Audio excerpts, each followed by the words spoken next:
Welcome. Good morning and good afternoon, everyone. It's a great pleasure to have Dr. Casey Barton Behravesh with us today. So I'm just going to kind of do the introduction and give you some background. So again, this is a special webinar for the NIH Fogarty International Center. So our topic today is on One Health, high-level expert panel, updated definition of One Health. And we are very excited to welcome Dr. Casey Barton Behravesh, a member of the expert panel, to present on this topic. Dr. Barton is the director of the U.S. Center for Disease Control and Prevention, CDC, One Health Office in the National Center for Emerging Zoonotic Infectious Diseases, and a captain in the United States Public Health Service. She serves as the agency's lead for implementing a multi-sectoral One Health approach to public health and connects human, animal, and environmental health, enabling CDC and partners to address emerging zoonotic and infectious diseases and other shared health threats at the human-animal environment interface. She's experienced in bringing together human, animal, environmental health officials at local, state, federal, and global levels, bridging the gap related to emerging zoonotic and infectious diseases.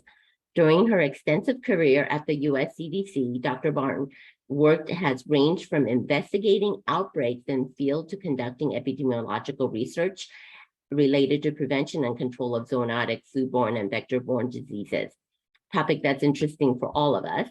She also served at the head of the Collaborating Center for Emerging and Re-emerging Zoonotic Diseases at the World Organization for Animal Health, or the OHHLEP. In her leadership role at the CDC, she enjoys mentoring students, new staff, and help to reach their career. Just also want to mention that in her involvement in the expert committee is related to her personal time, not her official position. Dr. Barton has a master's degree in the veterinary parasitology from Texas A&M University, where she received doctoral veterinary medicine degree. She also received her doctor of public health degree from the University of Texas Science Center at Houston School of Public Health, and trained as a CDC EIS, or Epidemic Intelligence Service Officer. She is currently a diplomat in the American College of Veterinary Preventive Medicine and has been recipient of numerous awards, including CDC's James H. Steele Award for outstanding work on veterinary public health and One Health issue. Without further ado, I would like to give the floor to Dr. Barton. And please, if you have any questions, please put them in the Q&A. We would like to have the questions at the end of the discussion. Thanks so much. Over to you. Great, thank you so much. It's a pleasure to be here. I'm Casey Barton Behravesh, and as was noted, I'm here in my personal capacity representing the One Health high-level expert panel. I'm going to talk to you today a little bit about why the panel was formed, what the panel is up to, and a focus on our updated definition of One Health.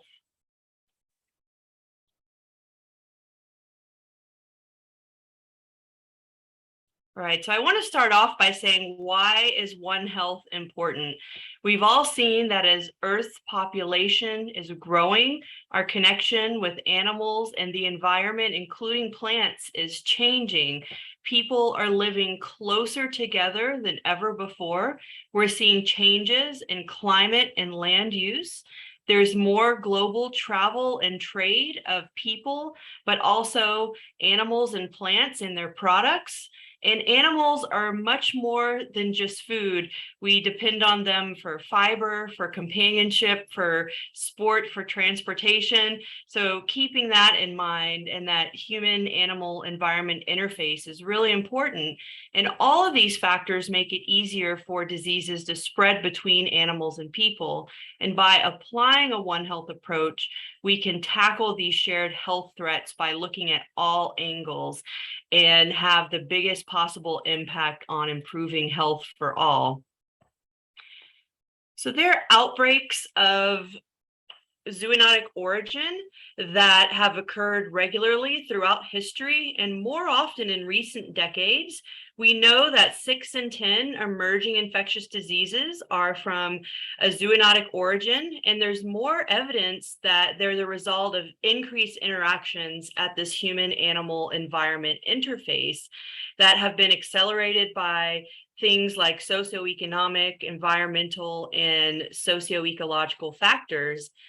And SARS-CoV-2, the virus that causes COVID-19, has been the most recent and impactful disease spillover event we've witnessed in our lifetime, and it's had devastating impacts at all levels.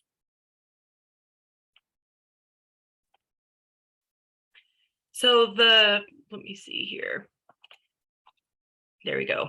The control and possible prevention of future major events like the COVID-19 pandemic calls on all sectors and disciplines in human, animal, and environmental health and food safety and other sectors to be involved and to work together to address health in a more unified way, which is more effective and sustainable. And having cross-sectoral collaborations between international organizations like the Food and Agricultural Organization, or FAO, the World Organization for Animal Health, or WOA, formerly OIE, and the World Health Organization were initiated in the late 90s, and they were formalized, creating that group as the tripartite. And in 2010, the tripartite jointly addressed matters of mutual interest with priorities of antimicrobial resistance, zoonoses, and food safety, which was in line with a One Health approach. So what's happening now is to assist support to countries to better prevent, prepare, and respond to emerging global health threats. The tripartite at their 27th annual meeting in February of 2021 agreed on gathering an advisory group of One Health experts. This was a proposal from the French and German governments. And as the importance of the environmental aspect of the One Health approach has been increasingly demonstrated, the tripartite collaboration was extended to include the UN Environment Program, and they formally became the QUADRIPARTITE this year in 2022. And together, they selected a multidisciplinary panel of international experts to form the OHHLEP, which was launched in May of 2021. And here are the 26 OHHLEP members that were selected from around the world. We are asked to serve in our personal capacity here. There's a web link where you can go and read the bios of these experts and see their experience in One Health. And we have the leadership of the OHHLEP, which is the chair, Dr. Thomas Mettenleider, pictured in the top center. And on his left is Dr. Wanda Marcoder from South Africa. And on the right is our rapporteur, Dr. Dominique Chiron, who is from Canada. And this shows you where OHHLEP members are coming from around the world. So you can see we have a broad spectrum of expertise from all continents and contexts. So let me tell you a little bit about the OHHLEP and our mission. We have an advisory role to the quadripartite partners in providing multidisciplinary, multi-sectoral, evidence-based scientific and policy guidance to address global, regional, and national challenges with One Health factors.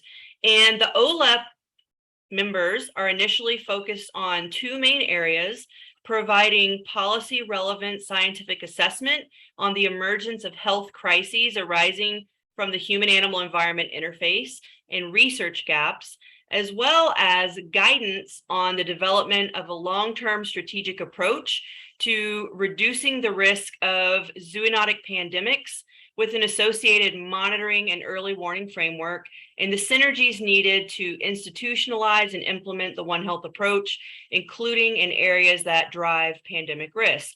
And OHHLEP's advice will contribute to enhancing strategic orientations and coordination and providing high political visibility on the subject of One Health. All right, so in terms of the terms of reference, which were jointly developed by the quadripartite partners, OHLEP will provide advice on the analysis of scientific evidence on the links between human, animal, and ecosystem health and contribute to the foresight on emerging threats to health. We'll provide advice on better understanding the impacts of food systems. That includes agriculture, livestock farming and trade, wildlife hunting and trade, aquaculture, animal products processing and handling and distribution and consumer practices, as well as ecological and environmental factors that may be contributing to zoonotic disease emergence and reemergence and spillover events. We'll also contribute to One Health research agenda, setting and propose and provide advice on review approaches and specific studies as well relevant to the development of a global approach to reduce the risk of zoonotic pandemics, which again is a prime focus on epidemics and pandemics of the panel. We'll also provide advice by invitation on One Health policy response in relevant member countries and provide recommendations on specific issues identified by the partners in the areas of highest concern for attention and action and future directions in One Health. So to help the OHLEP achieve all of these priorities, at our first meeting, which was held in May of 2021, after setting the priorities and identifying the critical knowledge gaps, OHLEP members decided to build 4 thematic groups so we could respond effectively to our work plan. The first group focuses on the One Health definition and implementation, and I'll get into the details of that definition shortly. The second group is responsible for the inventory of current knowledge in preventing emerging zoonoses. The third group is involved in surveillance, early detection, and rapid data sharing in the prevention of emerging zoonoses. And the fourth group is working to identify factors causing spillover and subsequent spread of disease. And the members of each thematic group have been meeting regularly to advance their relevant portfolios, report outcomes to the full panel, and enable the OHLEP to fulfill its advisory roles to the partners as I just described. So I'm going to tell you a little bit about some of the activities in each of these thematic groups. And of course, I'm going to start with a focus in on the One Health definition, because this is really going to help set the stage here. So we all know that the One Health concept's not new, but it's been at the forefront of transdisciplinary and multi-sectoral discussions for decades. But there's now an increased interest for the One Health approach to be applied and translated into action. And there are a number of things driving this interest across all the relevant sectors. And then the COVID-19 pandemic really put the spotlight on One Health, which is gaining major momentum in all regions of the world right now. So the creation of the OHLEP represents a recognition at the highest level of the urgency and complexities surrounding One Health and the intent to take this concept forward into policies and concrete actions. So the concept of One Health has been associated with different interpretations in scope and practice. We all know there's no shortage of One Health definitions in the published literature, and even see differences among institutions and organizations. So an immediate priority of the OHLEP was to develop consensus around a working definition of One Health as a solid basis to support a common understanding among the panel members, but also the quadripartite organizations. And it's also relevant to a much broader global audience. So we do have a paper in PLOS Pathogens, One Health, a new definition for a sustainable and healthy future, which you can see here and download online to look at in more detail. But let me now show you this new One Health definition that was developed by Thematic Group 1 at the end of 2021. We reviewed 40 different existing One Health definitions, and looked for key themes across those, as well as discussing gaps and what we needed to incorporate to have the most modern definition of One Health available for global use. So One Health is an integrated, unifying approach that aims to sustainably balance and optimize the health of people, animals, and ecosystems. It recognizes the health of humans, domestic and wild animals, plants, and the wider environment, including ecosystems, are closely linked and interdependent. The approach mobilizes multiple sectors, disciplines, and communities at varying levels of society to work together to foster the well-being and tackle threats to health and ecosystems while addressing the collective need for clean water, energy and air, safe and nutritious food, taking action on climate change, and contributing to sustainable development. So we recognize that this is a very long definition, but we wanted it to be complete and detailed. We've also developed the graphic shown here to help emphasize the relevant involvement of the different sectors and disciplines, also society and the components there, One Health and connecting the ecosystems, animals, and humans, and then the 4 C's with a focus on collaboration, communication, and coordination, so we can lead to capacity building for One Health as well. And then also in the paper and in our discussions, we described the foundational principles that were established, highlighting the importance of equity between sectors and disciplines, socio-political parity. So with that, all people are equal and deserve equal rights and opportunities, and including and engaging communities and marginalized voices.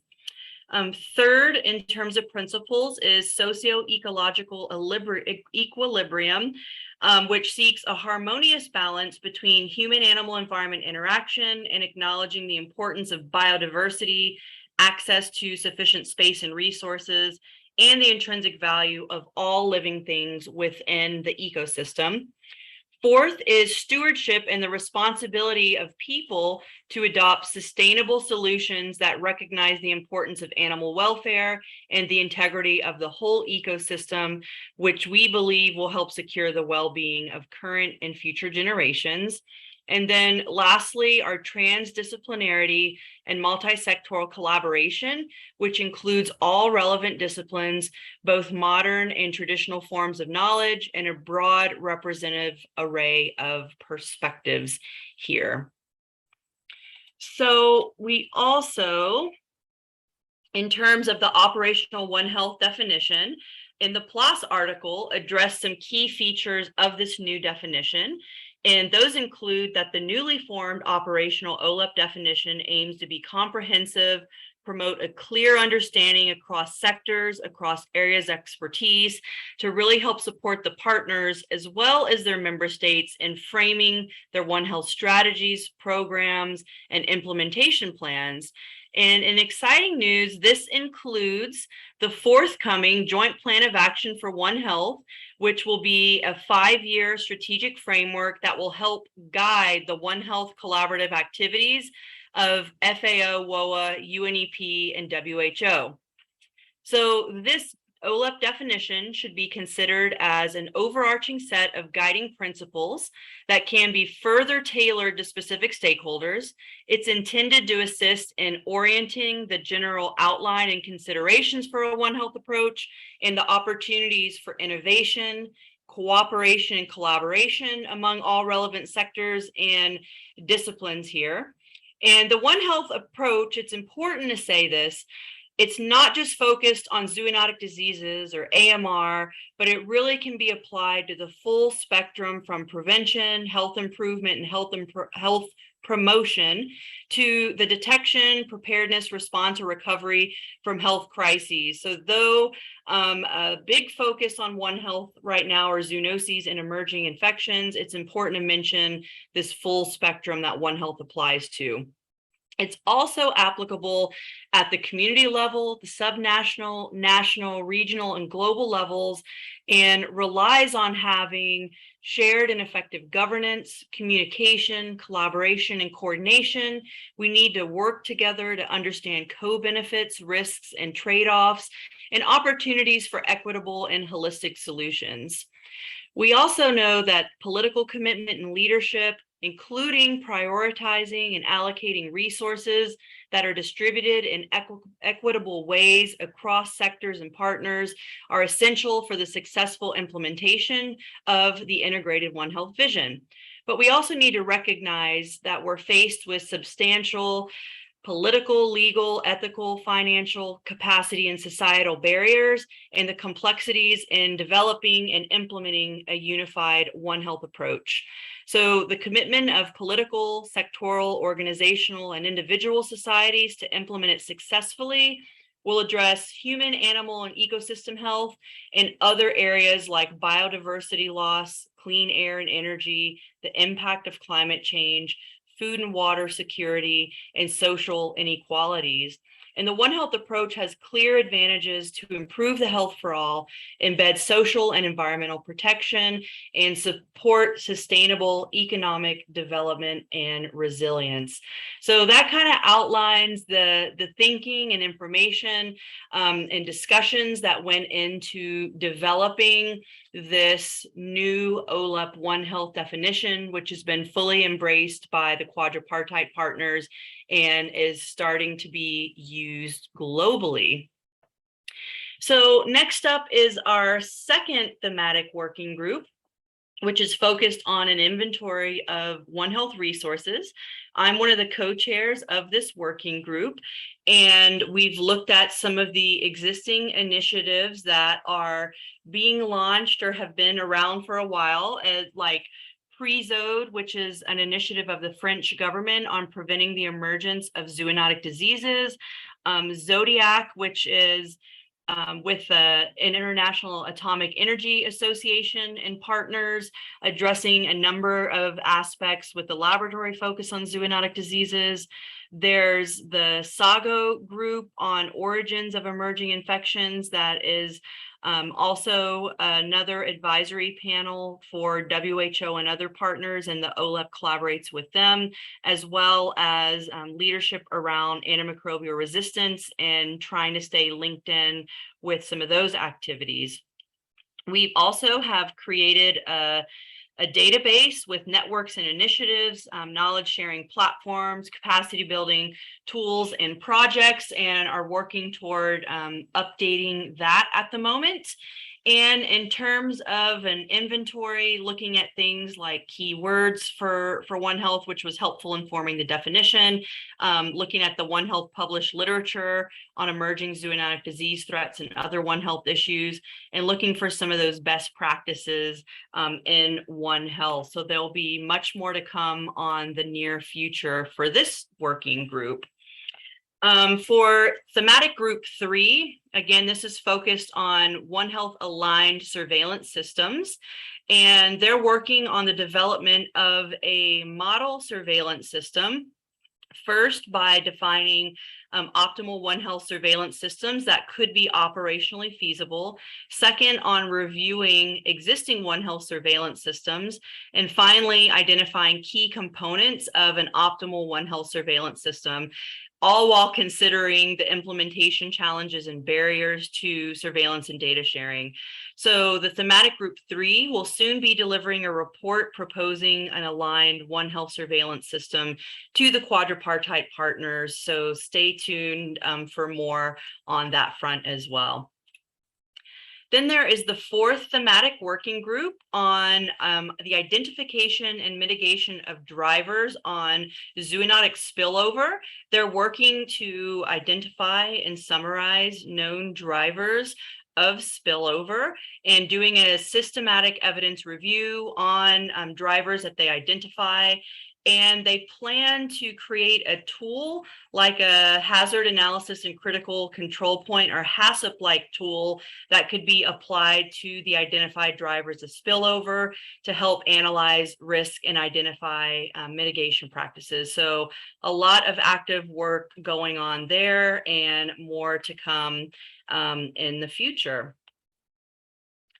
So I want to highlight some additional OHLEP activities in addition to the significant work of the 4 thematic groups that I've just summarized. The OHLEP is working on a variety of collaboration with other key One Health global initiatives on increasing the visibility of the OHLEP by developing communication materials and continuing to serve on an advisory role to the quadripartite on all the new things that are constantly coming up as we're seeing so many One Health challenges and threats, the most latest being monkeypox. And then also there's work happening on developing a theory of change that is going to be aligned with the One Health Joint Plan of Action, which I'll tell you a little bit more about on the next slide. So there is a theory of change looking at 3 pathways on policy, legislation, advocacy, and financing, on organizational development, implementation, and sectoral integration, and on data, evidence, and knowledge. And this is going to help support the One Health Joint Plan of Action tracks, of which there are 6. There is Action Track 1 on enhancing One Health capacities to strengthen health systems. 2 on reducing risks from emerging and re-emerging zoonotic epidemics and pandemics. 3 on controlling and eliminating endemic zoonotic, neglected tropical, and vector-borne diseases. 4 on strengthening the assessment, management, and communication of food safety risks. 5 on curbing the silent pandemic of antimicrobial resistance. And 6 on integrating the environment into One Health. And this is intended to help move One Health from concept to practice. And the partners expect to release the One Health Joint Plan of Action in the fall, and it will be translated into the 6 UN languages. And this is going to be really important for setting the stage and helping to advance One Health globally. So in terms of next steps, with the upcoming products of the 4 thematic groups, we have the theory of change coming. We're working on One Health tools to do a review, assessment, and gap analysis. That work is just beginning. Looking at a One Health aligned surveillance system, and then the identification and mitigation of the key drivers of zoonotic spillover. We also are providing continuous support to the quadripartite partner organizations and the One Health Joint Plan of Action, because the next stage is to develop an implementation plan for that joint plan of action. And then, of course, collaborations with key partners and key One Health global initiatives, including input into the pandemic instrument negotiations. There is a One Health high-level expert panel annual report from 2021. Here's the link. You can read more about the panel's work in extreme detail here. I also wanted to show some additional links where you can get more information. The panel report that I just showed, the publication on the One Health definition, and then you can see some information on the joint plan of action. There is a call for member states to comment here, so you can check that out as well. Then here's just some additional references for things I referred to, or some of the visuals that were shared in the presentation here today. I just want to highlight briefly my colleagues and the OHLEP members from around the world. This is on the OHLEP website. Again, you can go and read everybody's bios and look at that in a lot more detail. But we really do have strong representation from all regions of the world, and a really great and collaborative group of experts with different backgrounds, work in different sectors, that really help to complement each other and help us give strong advice to the quadripartite partners there. I also want to invite you to stay connected with our work at CDC and the One Health office. You can subscribe to our One Health newsletter. We also have our Healthy Pets, Healthy People program, which is a one-stop shop for information on zoonotic diseases, not just for pets, but for production animals and wildlife as well. We have a newsletter there, and to invite you to join our Zoonoses and One Health updates calls, which are on the first Wednesday of every month. And then we've got a lot of great One Health graphics and resources that are available for public use at the link shown here. And then again, I want to thank the OHHLEP for inviting me to come and join you all today, and to thank the organizers for this meeting as well. It's a pleasure to be here and highlight OHHLEP's work with all of you. And I look forward to a discussion and answering questions. Thank you very much.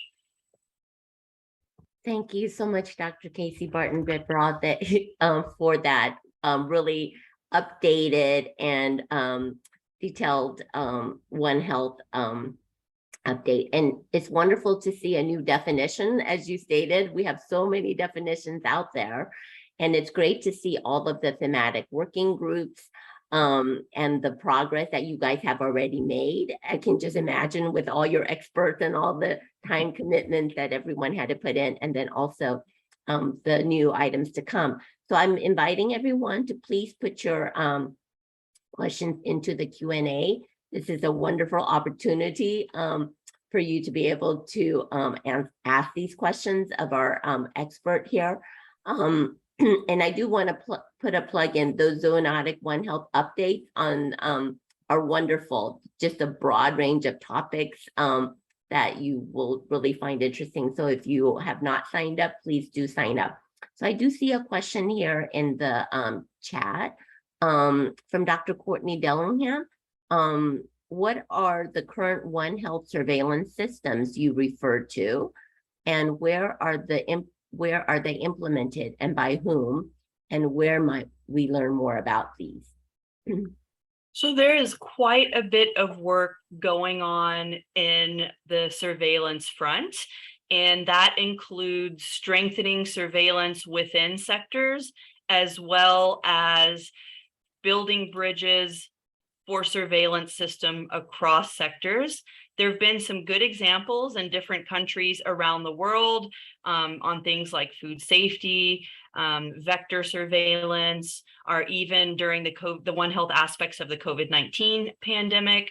And so there are a number of One Health partners engaged in those.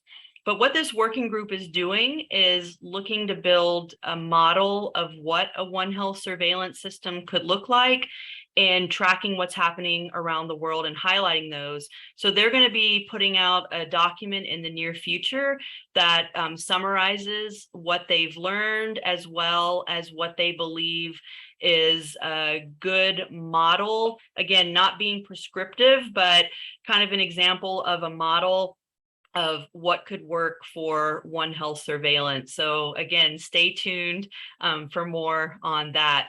The other thing I want to mention is the Tripartite developed a tripartite zoonoses guide for addressing zoonotic diseases at the national level. This is a really great comprehensive guide that includes a number of key features needed in advancing One Health around One Health coordination, surveillance and information sharing, joint risk assessment, joint responses, risk communication, and a number of other areas. And there's actually work going on by the tripartite and international partners on developing operational tools. One of those that's just been piloted and will soon be released is on surveillance and information sharing as well. So that's something else to keep eyes on. And the Tripartite Zoonoses Guide, you can Google it, find it online easily, and it's available in the 6 UN languages as well. Wonderful, thank you. And again, please submit your questions to the Q&A. And while we wait for additional questions, I'm just wondering, in bringing all these expert panels and everyone together, especially to make a definition, what were like some of the major challenges and barriers that you may have faced? Everyone has different opinions, and talking through those and helping each other understand the perspectives from the different sectors, and also really getting everyone to appreciate that we all have this highest common goal of protecting health. It doesn't matter if it's for a person, an animal, or a plant, or our ecosystems or environment. We all want to protect health. So starting from that foundation and addressing the interconnections across all the different sectors, and also highlighting the equity, because that's been a long challenge in One Health, is inequities across sectors. No sectors have dedicated public health or dedicated One Health funds. There might be public health funds applied to One Health issues, or animal health funds applied to One Health issues, but we definitely need equities across all the relevant sectors and coordination on joint priorities as well. So having those conversations and getting everyone to be aware, like we all want the same thing, we're all saying the same thing, and then getting the words down on paper was important. It was hard to create the definition. It is succinct compared to what was discussed, and identified, some of those principles and things. But I do think we need an easy to remember, public friendly definition as well, to help, especially with some of our community engagement for the future. No, thank you. And I guess I'm just, as you were talking about funding and equity and bringing this One Health, to a broader public, and the realization, I think there is disparity in funding, for One Health. Like you said, sometimes it's in the name of One Health, but it's really just human health, right? Or in the name of animal health, but it's, one. So I'm just wondering, with this new forum and these new thematic areas and these series of change coming up, are there also funding opportunities that the group has been kind of seeking from large NGOs or donors or someone, so that some of these could potentially be placed in process or implemented?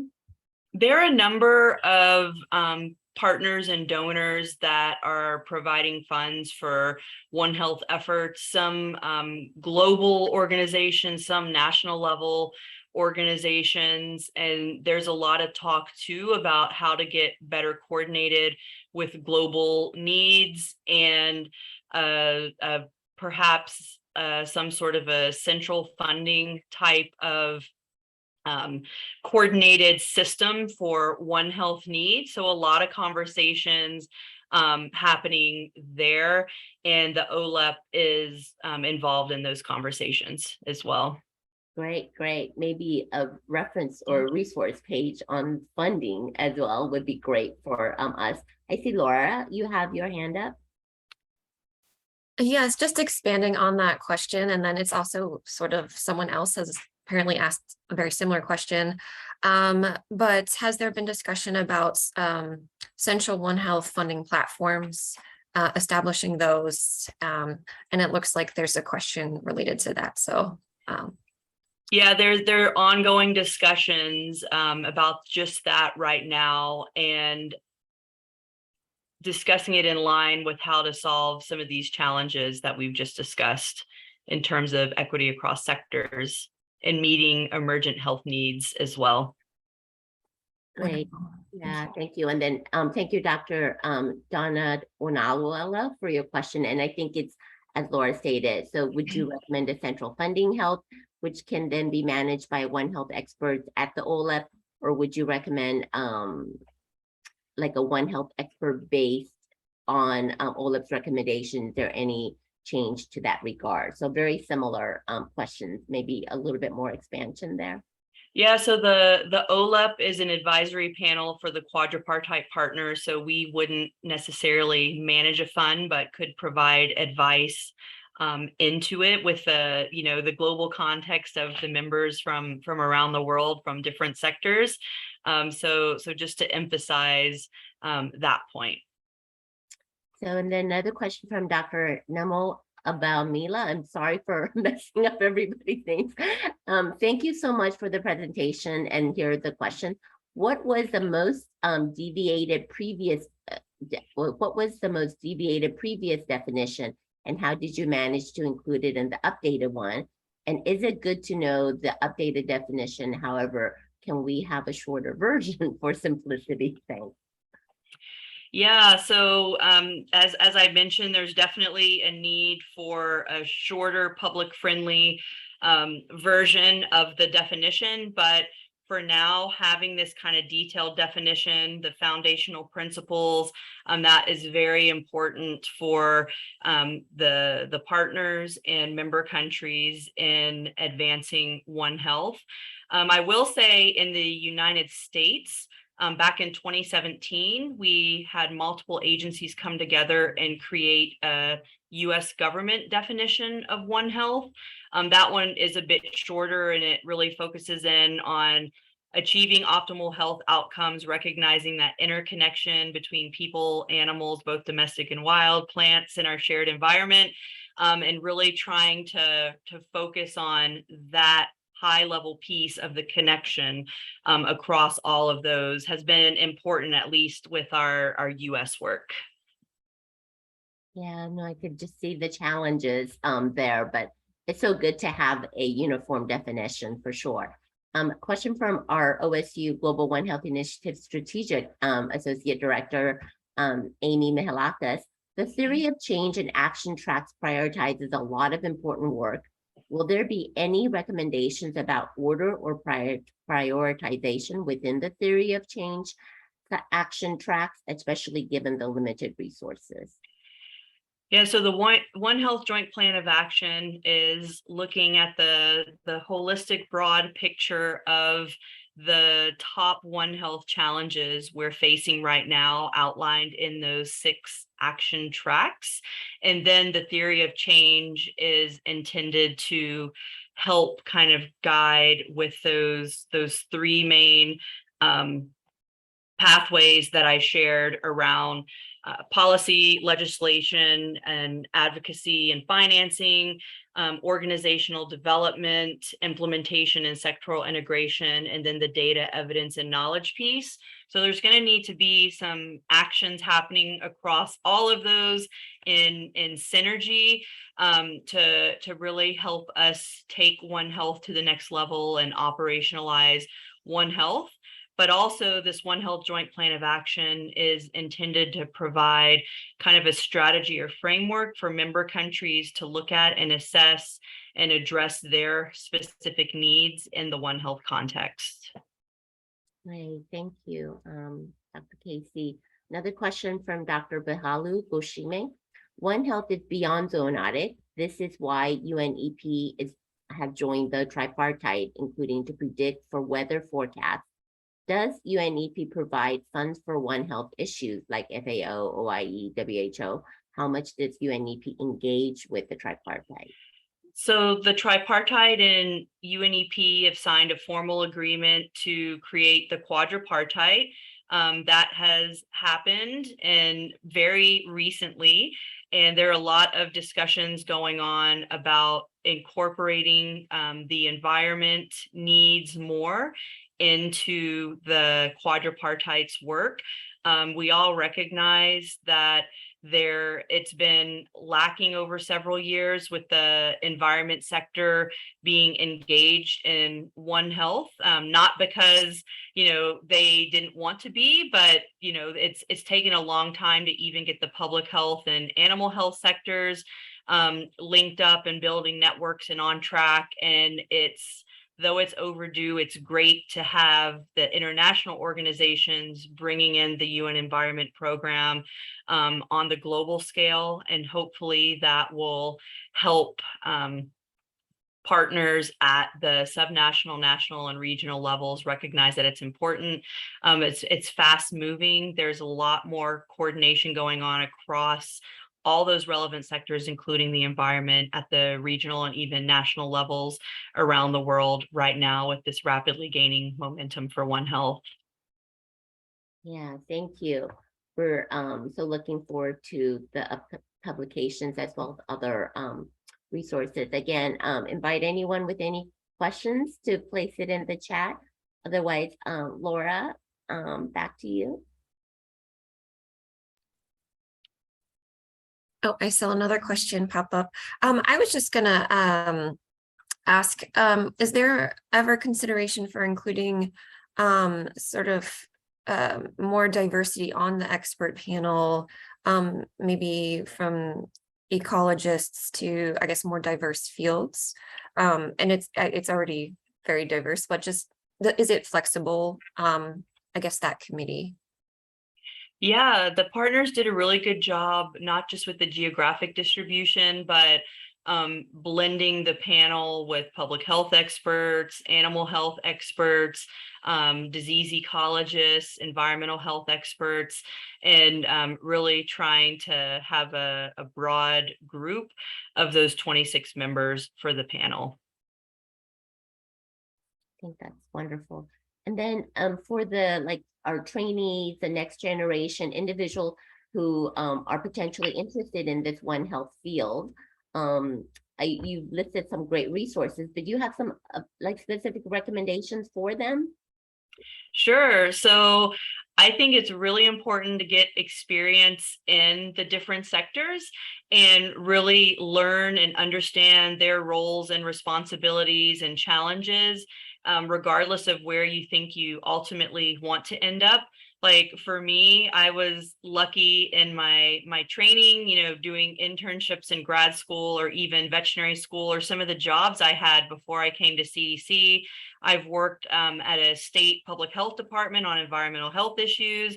I've worked for the U.S. Department of Agriculture in the Texas area office. And I've spent some time at CDC as a student through our epidemiology elective program, which is open for 3rd and 4th year medical and veterinary students. It's a lot of fun. I encourage you to check that out. And then I did CDC's Epidemic Intelligence Service, and every day I'm able to use the skills I gained in my CDC training, but also in my work at the state of Texas and with USDA. And it's been really helpful to kind of have those different experiences. And, I've been in the shoes of someone who works at USDA. I understand the issues and challenges of the animal health sector. And so it's really helpful to get that broad experience. It's also for students, especially, or people in training, I always encourage you to network as much as possible. Don't be shy about reaching out to people, even if you think they're too busy.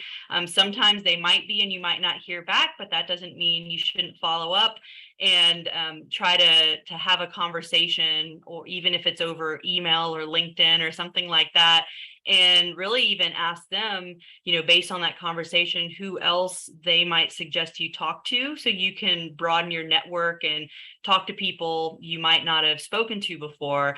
And 2, there's a lot of formal internship programs, but there might be opportunities for the right student to set up other types of experiences in working with governmental or even non-governmental partners. I know some of the QUADRIPARTITE partners take in interns usually for a longer amount of time, like 4 to 6 months, which I know can be hard when you're in your studies, but there are a lot of students who figure it out and make it happen, and get to learn a lot about the international organizations as well through those experiences. Thank you. That's great advice. I'm thinking maybe for our international trainees, maybe some of those quadripartite members who are from your region or area, maybe of some assistance for, and I don't know if you have any additional advice for international students or trainees. Yeah, some of the quadripartite organizations have regional offices. So they have websites, sometimes social media presence. You can follow those, keep track of what's going on in your region, and network with those partners as well. Yeah, no, great. And a lot of those links for conferences and stuff, they're recorded. So it may not be in your right time zone, but you can always go back and, listen. I really enjoyed the One Health Zoonotic update. And then speaking of conferences, I'm just wondering, we have so many different specialty conferences and some global health. Is there truly a conference that you may recommend, or, for this One Health, this new platform, or something where trainees and others can attend and make some of these network connections?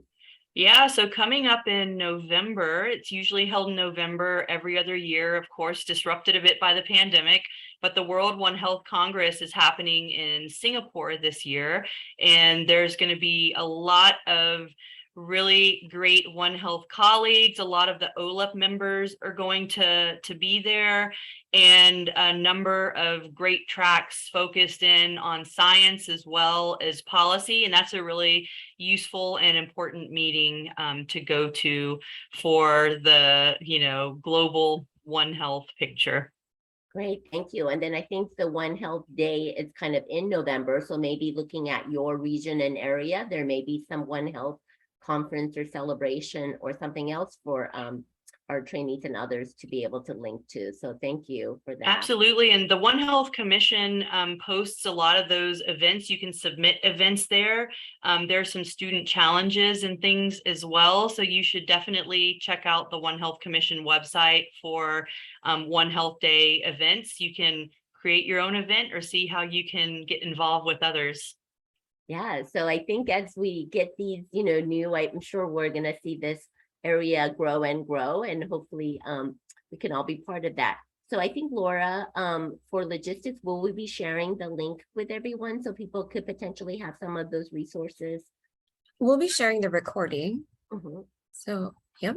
So perfect. And so I don't see any other questions. So I really want to take their opportunity. Thank you again, Dr. Casey Barton Behravesh, for your time and your expertise. This has been invaluable, and I think our all of our participants will be really gaining a lot from this. So we look forward to maybe seeing you in a future conference, and then surely connecting on. Thank you again, Laura. Any last minute logistics? No, I just want to second that. Thank you. This perspective has been wonderful, and applaud you and the One Health high level expert panel on all the work that you're doing, the success, getting these outputs and getting to review them for everyone to be easily accessible is going to be just hugely valuable. So thank you. And with that, we can close. We will look forward to seeing everyone in September. We will send out information shortly about our September webinar. And thank you so much for joining us today, Dr. Barton Behravesh, and everyone. Thank you. It's a pleasure to be here. Thank you. Bye, everyone.